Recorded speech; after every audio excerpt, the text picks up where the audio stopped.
Welcome students. पिछले audio classes में हम लोगों ने कर के संबंध में बात किया था।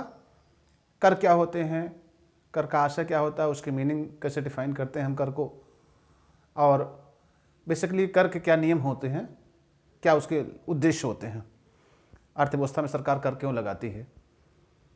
आज की इस वीडियो क्लास में हम लोग इस पर चर्चा करेंगे कि करों का क्लासिफिकेशन कैसे होता है, taxes of classification of taxes, करों का जो वर्गीकरण है उसको कैसे दिखाता है। तो करों के वर्गीकरण के लिए कई अलग अलग अप्रोच हम लोग पढ़ते हैं अर्थशास्त्र में, लेकिन उसमें जो सबसे अच्छा वर्गीकरण माना जाता है, जिसको हम लोग कहते हैं कि एक कॉमन मेन क्लासिफिकेशन, वह इस तरह करों को वो करता है, टैक्सेशन सिस्टम को। जैसे एक तरीका यह कह सकता है कि direct tax and indirect tax, कर को जो है कर या तो फिर डायरेक्ट टैक्स होंगे या इनडायरेक्ट टैक्स हो सकते हैं, इस तरह क्लासिफाइड करना। दूसरा एक तरीका हो सकता है ad tax and specific tax, मूल्यानुसार कर और विशिष्ट कर। तीसरा एक क्लासिफिकेशन है single tax and multiple tax system, एक कर प्रणाली और बहुकर प्रणाली। और चौथा जो है वह है taxation system progressive, regressive, proportionate and degressive tax system, यानी प्रगतिशील कर प्रणाली, प्रतिगामी कर प्रणाली, आनुपातिक कर प्रणाली और अधोगामी कर प्रणाली। ये अलग अलग वर्गीकरण है।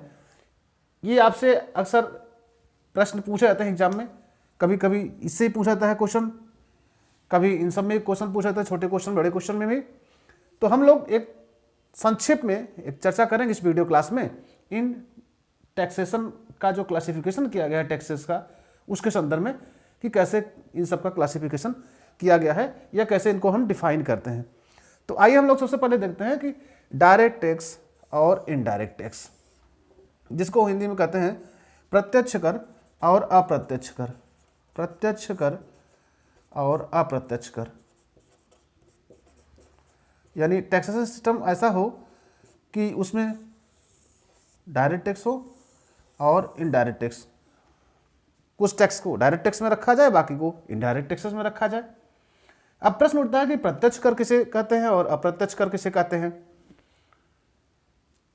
साधारणतः हम लोग जो जानते हैं उसमें हम लोग कहते थे कि प्रत्यक्ष कर वह कर होता है जिसका उपभोक्ता या हम अर्थव्यवस्था में जो उपभोक्ता होता है वह अनुभव कर लेता है, प्रत्यक्ष कर कहलाता है।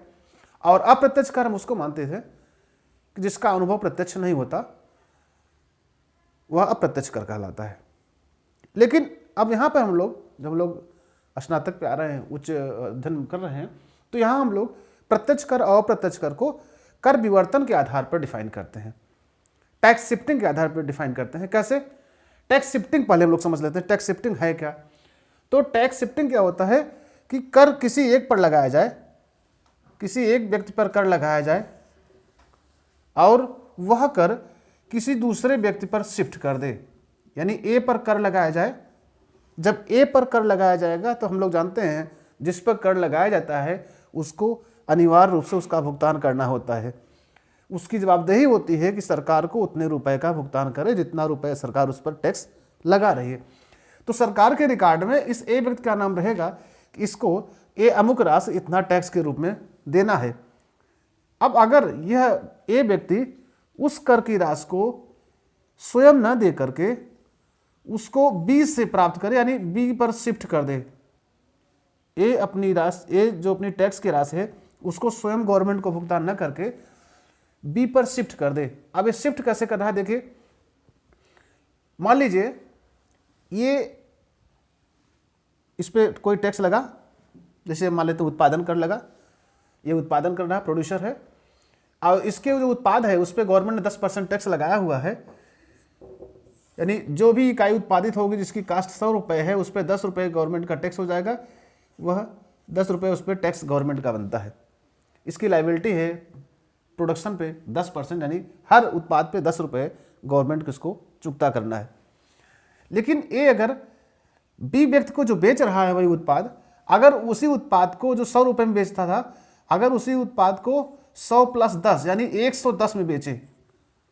अगर ये ऐसा करता है कि अपने उत्पाद को बी पर, या जो भोक्ता है या जो रिटेलर है उसको उसके उत्पाद की कीमत, जिसमें सामान्य लाभ भी सम्मिलित था, प्लस जो गवर्नमेंट ने कर उस पर लगाया है 10 रुपये, वो दोनों जोड़कर यानी 110 रुपये, अब वह इस वस्तु को 110 रुपये में इसको बी को बेच रहा है, और बी को नहीं मालूम है कि उसकी कास्ट कितनी है या उस पर टैक्स जोड़ा गया है। तो ये जो प्रक्रिया होगी, यह प्रक्रिया कहलाती है टैक्स शिफ्टिंग। यानी ए बी से 110 रुपये प्राप्त कर रहा है, जिसमें कि 100 रुपये इसके उत्पादन की लागत है, उस वस्तु की लागत है, और 10 रुपये वह है जो गवर्नमेंट ने इस पर लगाया था, लेकिन यह बी से वसूल ले रहा है, और बी से वसूल कर ये फिर गवर्नमेंट को टैक्स का भुगतान कर देता है 10 रुपये। यानी 10 रुपये जो इस पे लगा ए व्यक्ति पर, इसको बोलते हैं कराघात। यानी ए व्यक्ति पर कराघात हुआ, इंसिडेंस ऑफ टैक्स ऑन ए हुआ, और कर का अंतिम रूप से वास्तविक भुगतान किसने किया? बी ने किया। तो कर का अंतिम रूप से जो वास्तव में भुगतान करता है, जो वास्तव में मौद्रिक भुगतान करता है, उसको बोलते हैं करापात, और इसको इंग्लिश में बोलते हैं इम्पैक्ट। तो दो चीज़ें आपको और मिल रही है। देखिए यहाँ पे हम लोग बोले इंसिडेंस और यहाँ पे हुआ इम्पैक्ट। तो जिस पे कर, सबसे पहले जिस पे कर लगाया गया, जिसकी जवाबदेही है, जिसकी जिम्मेदारी है टैक्स का भुगतान करना, उसको बोलते हैं इंसिडेंस या कराघात हिंदी में बोलते हैं। और जो व्यक्ति कर का वास्तव में भुगतान कर रहा है, अंतिम रूप से जो भुगतान कर रहा है, तो हम कहते हैं इस पे करापात हो रहा है, यानी इम्पैक्ट हो रहा है टैक्स का। और ये जो प्रक्रिया है इंसिडेंस और इम्पैक्ट के बीच में, या जो इंसिडेंस को इम्पैक्ट में परिवर्तित करने की क्रिया है, इसको हम लोग बोलते हैं टैक्स शिफ्टिंग। यानी यह जो ए व्यक्ति है, इसको हम लोग यहाँ बना लेते हैं कि ए व्यक्ति पर टैक्स लगा था और वह कर का भुगतान स्वयं न करके बी व्यक्ति पर शिफ्ट कर देता है, तो इस प्रक्रिया को हम लोग बोलते हैं टैक्स शिफ्टिंग या कर विवर्तन। टैक्स शिफ्टिंग या कर विवर्तन यानी वह प्रक्रिया जिसके अंतर्गत कोई व्यक्ति जिस पर, या कोई उत्पादक जिस पर कर लगाया जा रहा है, वह कर का भुगतान स्वयं न करके उसे अन्य उपभोक्ताओं या जो रिटेलर हैं उनके ऊपर शिफ्ट कर देता है, विवर्तित कर देता है। यह प्रक्रिया कर विवर्तन कहलाती है। क्लियर? मुझे लगता है एकदम क्लियर हो गया होगा कर विवर्तन क्या होता है। क्लियर? अब हम लोग आगे बढ़ते हैं कि अब इसको हम डिफाइन करते हैं कि वह कर जिसमें कर विवर्तन यानी यह घटना संभव हो जाएगी, उसको हम कहेंगे अप्रत्यक्ष कर या इनडायरेक्ट टैक्स। यानी वह सब टैक्स जिसमें कर विवर्तन संभव होगा, वह अप्रत्यक्ष कर कहलाएंगे। और वह कर जिसमें टैक्स शिफ्टिंग संभव नहीं होगा, टैक्स शिफ्टिंग संभव नहीं होगा, वह सब प्रत्यक्ष कर या डायरेक्ट टैक्स कहलाएगा। अब टैक्स शिफ्टिंग के आधार पर हमने कैसे डिफाइन किया, कैसे अंतर किया, डिफरेंशिएट किया कि जिन करों में कर विवर्तन संभव होगा वह इनडायरेक्ट टैक्स होगा, किसी पर लगाया जाएगा, वसूला किसी और के जेब से जा रहा है। और जिन करों में कर विवर्तन संभव नहीं होगा वह डायरेक्ट टैक्स या प्रत्यक्ष कर कहलाएगा। ये प्रत्यक्ष कर में जिस पे इंसिडेंस होगा उसी पे इम्पैक्ट भी होगा, वह टैक्स को शिफ्ट नहीं कर पाएगा। तो अगर इसको दूसरे ढंग से भी दे सकते हैं कि ऐसे कर जिस पे इंसिडेंस और इम्पैक्ट एक ही व्यक्ति पे पड़ता है वह डायरेक्ट टैक्स कहलाता है, और ऐसा कर जिस पे इंसिडेंस और इम्पैक्ट अलग अलग व्यक्तियों पर पड़ता है वह अप्रत्यक्ष कर या इनडायरेक्ट टैक्स कहलाता है। बिल्कुल क्लियर हो गया होगा। तो प्रत्यक्ष कर और अप्रत्यक्ष कर को हम लोग टैक्स शिफ्टिंग के आधार पर डिफाइन करते हैं और कहते हैं कि जिन करों में कर विवर्तन संभव होता है वह अप्रत्यक्ष कर कहलाते हैं, और जिन करों में कर विवर्तन संभव नहीं होता है वह प्रत्यक्ष कर कहलाते हैं। जैसे इनकम टैक्स, आयकर, यह प्रत्यक्ष कर है जिस पर लग रहा है, उसका लेखा जोखा सरकार के पास है, जो संपत्ति प्राप्त कर रहा है उसका पूरा रिकॉर्ड है, वह वही व्यक्ति देता है, किसी और को शिफ्ट नहीं कर पाता है। अप्रत्यक्ष कर जैसे सेवा कर पहले था, वस्तु कर थे, अब आजकल उसको दोनों को मिला दिया गया है, जीएसटी बना दिया गया है, गुड्स एवं सर्विस टैक्स। तो गुड्स और सर्विस टैक्स दोनों को मिला दिया गया। अभी हम लोग आगे यहाँ बात करेंगे थोड़ा सा एड वैलोरम पे। थोड़ा सा। तो एक उदाहरण से हम देखें, अगर आप कहीं खाना खाने जाते हैं होटल या रेस्टोरेंट में और वहाँ आप 100 रुपये का आप खाना खाते हैं, जो बिल आया वह 100 रुपये हुआ, तो जो होटल या रेस्टोरेंट का मालिक है वो आपको जो बिल देता था, पहले जब सेवा सर्विस टैक्स लगता था तो उसमें लिखा रहता था ये रुपये आपका खर्च हुआ जो खाने में, उसके अलावा सेवा चार्ज, सर्विस टैक्स। तो सर्विस टैक्स यहाँ आपको सपोज 15% और यह जोड़ता था 115 रुपये। 100 रुपये का खाना आपने खाया, 15 रुपये सर्विस टैक्स जो सरकार उस रेस्टोरेंट के मालिक पर, वो जो भोजन चला रहा है, भोजनालय चला रहा है, उसके मालिक पर, चूंकि लाभ प्राप्त कर रहा है, वो सेवा प्रदान कर रहा है तो उससे लाभ प्राप्त कर रहा है, तो उसके लाभ पर वह टैक्स लगा गया है, तो उसको सर्विस टैक्स बोलते थे। अब यही सर्विस टैक्स और गुड्स टैक्स मिला के जीएसटी कर दिया गया, गुड्स एंड सर्विसेज टैक्स। अब आज के संदर्भ में क्या होगा, यही जीएसटी बोला जाएगा। आप सामान कोई खरीदते हैं तो वहाँ सामान नीचे लिखा रहता है जीएसटी। अब जीएसटी में दोनों होते हैं, स्टेट का भी हिस्सा हो जाता है और सेंट्रल का भी हो सकता है। तो स्टेट उसको बोलते हैं सीजीएसटी और एसजीएसटी, स्टेट और सेंट्रल गवर्नमेंट दोनों का। मान लिया 18% 9% उनके हिस्से हो गए। तो अब चूंकि 15% सर्विस टैक्स लग जाता था पहले, तो 115 का भुगतान आप करते थे, यानी कस्टमर जो है जो खाना खाता था उसमें है वह 115 रुपये का भुगतान करता था, जबकि भोजन की जो लागत आई, जो चार्ज हुआ तो 100 ही रुपये था। यानी ये 115 रुपये जो है, अगर आज के देश में हम लोग कहें तो आज 18% हमारी जीएसटी लग रही है, तो आज के संदर्भ में वह बिल कितना हो जाएगा, 118 रुपये। तो 100 रुपये का खाना आपने खाया और 18 रुपये जीएसटी अपने लग गया, तो 118 रुपये बिल देना किसको था, वह जो होटल जो रेस्टोरेंट का मालिक था उसके लाभ पर कर लग रहा था उसको देना था। लेकिन वह पैसा, वह कर का भुगतान वह स्वयं अपनी जेब से न करके वो उपभोक्ताओं की जेब से वसूल लेता है। तो इसका मतलब है वह कर की शिफ्टिंग कर लिया, टैक्स शिफ्टिंग हो गया। इसीलिए यह जो कर है जीएसटी, आपका जो वस्तु सेवा कर है, ये सब अप्रत्यक्ष कर के श्रेणी में आते हैं। मुझे लग रहा है कि डायरेक्ट टैक्स और इनडायरेक्ट टैक्स का जो क्लासिफिकेशन है ये आपको क्लियर हो गया होगा। नेक्स्ट हम लोग आते हैं कि ad valorem tax and specific tax.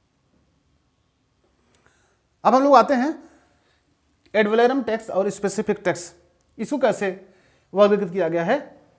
अगर हम वस्तु कर की बात करते हैं, अभी हम लोग वस्तु कर की बात कर रहे थे, वस्तु सेवा कर की, तो कमोडिटी टैक्स, इस पर हम लोग कभी और बात करेंगे जीएसटी पर बहुत विस्तृत में। आज हम लोग केवल क्लासिफिकेशन पे एक संक्षिप्त चर्चा कर रहे हैं।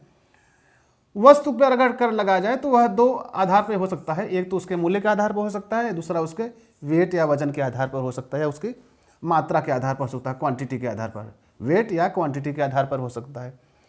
तो जो प्राइस के आधार पर लगेगा उसको बोलते हैं ad valorem tax, ad valorem tax, यानी इसको बोलते हैं मूल्यानुसार कर, मूल्यानुसार कर, मूल्यानुसार कर।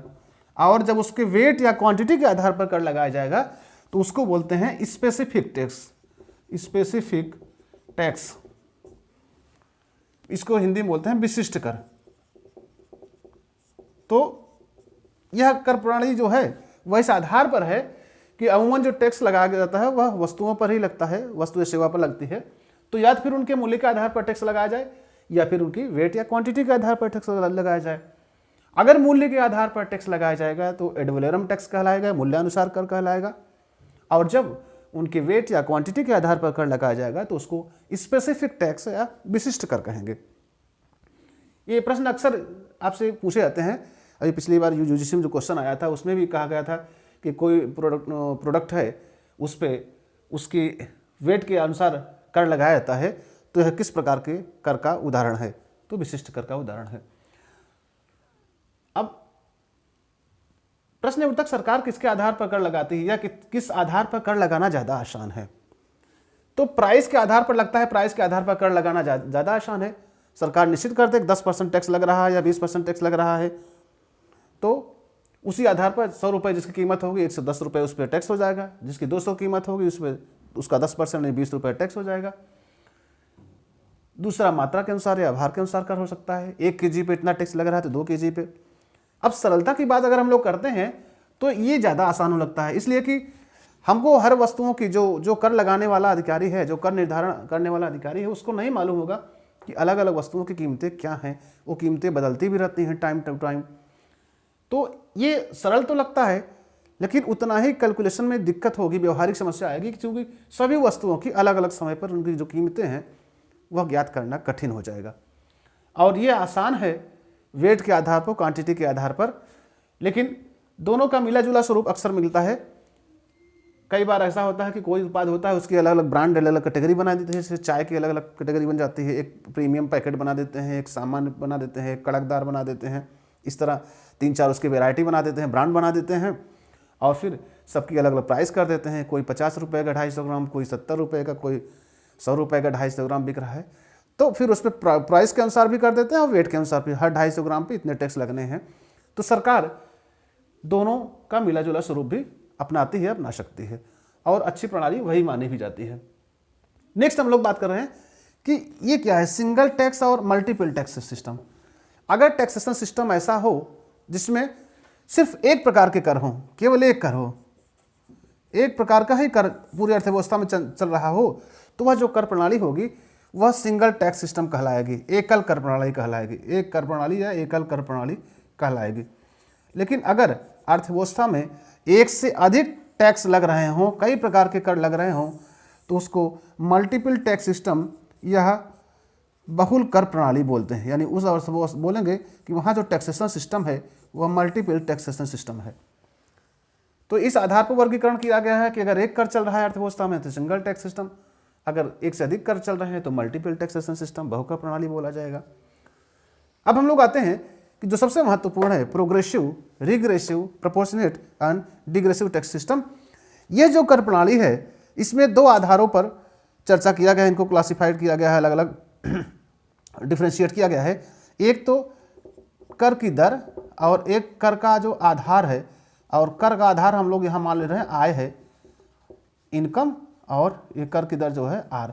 तो एक एक्सिस पे हम लोग टैक्स बेस ले लेते हैं वाई, और दूसरे पे टैक्स रेट आर ले लेते हैं, और फिर डायग्राम से हम लोग एक संक्षिप्त में इन चारों करों को अलग अलग दिखाते हैं। तो आइए हम लोग डायग्राम से इसको समझते हैं।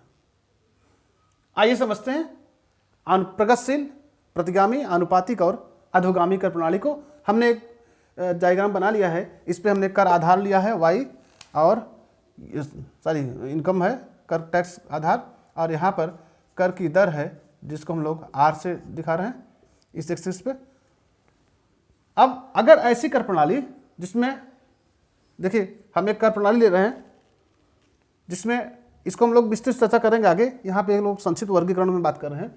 अगर कर प्रणाली ऐसी हो जिसमें, ये एक उदाहरण ले रहे हैं, 5%, 8%, 10% और 15%। सपोज करिए जब आय 10,000 रुपये है तो 5% टैक्स लग रहा है, जब आय 20,000 है तो 8% टैक्स लग रहा है, जब आय 30,000 है तो 10% टैक्स लग रहा है, जब आय 50,000 है तो टैक्स 15% लग रहा है। यानी जैसे जैसे आय बढ़ती जा रही है वैसे वैसे कर की दर बढ़ती हुई होती है। तो यह जो कर प्रणाली है, यह कर प्रणाली कहलाती है प्रगतिशील कर प्रणाली। ध्यान रखिए, प्रगतिशील कर प्रणाली, जिसमें आय के बढ़ते हुए रेंज के साथ साथ कर की दर भी बढ़ती हुई होती है। और इसको अगर हम डायग्राम में खींचें तो डायग्राम में यह जो हमारा डायग्राम इस तरह आएगा, ऊपर की ओर चढ़ता हुआ हमको एक टैक्स कर मिलेगा जिसको हम लोग बोलते हैं प्रगतिशील कर प्रणाली। और यह कर प्रणाली क्या हो गई, अगर ज़्यादा आय व्यक्ति की होगी तो ज़्यादा टैक्स देना पड़ेगा, कम आय होगी तो कम टैक्स देना पड़ेगा। अर्थात यह कर प्रणाली सामाजिक न्याय के अनुसार है, गरीब पर कम कर लगेगा और अमीर पर ज़्यादा कर लगेगा। अब अगर कर प्रणाली इसके उल्टा हो, इसके उल्टे का मतलब 10,000 है तो 15%, 20,000 है तो 12%, 30,000 है तो 10% और 50,000 है तो 8%। अगर कर प्रणाली ऐसी हो जिसमें बढ़ते हुए आय के साथ साथ कर की दर घटती हुई हो, तो यह कर प्रणाली हमारी कहलाती है प्रतिगामी कर प्रणाली। प्रतिगामी कर प्रणाली, यानी प्रतिगामी कर प्रणाली वह होती है, कर प्रणाली होती है जिसमें बढ़ते हुए आय के साथ साथ कर की दर घटती हुई होती है। और इसका अगर हम कर्व के रूप में बनाते हैं डायग्राम, तो यह डायग्राम हमारा जो होगा यह ऊपर से नीचे की ओर घटता हुआ होगा इस तरह, सॉरी प्रतिगामी या प्रगतिशील कर प्रणाली का जस्ट एकदम विलोम होगा, जिसमें जैसे से आय बढ़ती जाती है, जो सबसे ज़्यादा आय कम आय होगी उसमें सबसे ज़्यादा टैक्स लग रहा है, जैसे से आय बढ़ती जाती है वैसे कर की दर कम होती है, और जो सबसे कम आय होगी उस पर सबसे ज़्यादा टैक्स लगेगा। यहाँ पर जीरो आय है तो ज़्यादा टैक्स लगा, और यहाँ पर धीरे धीरे जब शून्य हो जाएगी कर के आधा यानी आय, तो उस पर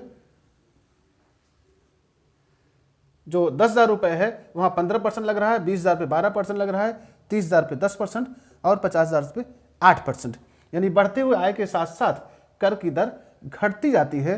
तो यह कर प्रणाली प्रतिगामी कर प्रणाली कहलाती है।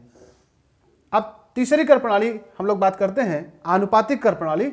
आनुपातिक कर प्रणाली वह कर प्रणाली है जिसमें कर आधार यानी आय के बढ़ते हुए आय के साथ साथ आय जैसे जैसे बढ़ती जाती है वैसे वैसे कर की दर में कोई परिवर्तन नहीं होता, बल्कि कर की दर निश्चित हो जाती है। मान लीजिए कर की दर 10% पर निश्चित हो गई है, आय चाहे जितनी हो, टैक्स रेट वही है 10%, तो इसको हम लोग बोलते हैं आनुपातिक कर प्रणाली। और इसमें अगर हम इसको डायग्राम से खींचे तो वह जो हमारा डायग्राम होगा वह इस तरह का होगा, आनुपातिक कर प्रणाली, प्रोपोर्शनल टैक्सेशन सिस्टम। कर का आधार कुछ भी हो जाए, आय कुछ भी हो जाए, लेकिन टैक्स की जो दर है, जो टैक्स रेट है वह 10% पे फिक्स है। तो इसको हम लोग बोलते हैं आनुपातिक कर प्रणाली। आनुपातिक कर प्रणाली वह कर प्रणाली जिसमें बढ़ती हुई आय के साथ साथ कर की दर नियत हो जाती है, स्थिर होती है, वह आनुपातिक कर प्रणाली कही जाएगी। और उसका डायग्राम इस तरह का होगा, एक्स एक्सिस के पैरेलल जो है हॉरिजॉन्टल होगा, वाई एक्सिस के पैरेलल, सॉरी। अब चौथी कर प्रणाली जो हम लोग अभी देख रहे थे इसमें प्रगतिशील हो गई, प्रतिगामी कर प्रणाली हो गई, आनुपातिक कर प्रणाली। चौथी जो है वह है अधोगामी कर प्रणाली, डिग्रेसिव टैक्सेशन सिस्टम। अधोगामी कर प्रणाली, यह कर प्रणाली दो कर प्रणालियों का मिश्रण है, यानी इसमें दो कर प्रणाली चलते हैं, एक प्रगतिशील कर प्रणाली रहती है और दूसरा आनुपातिक रहता है।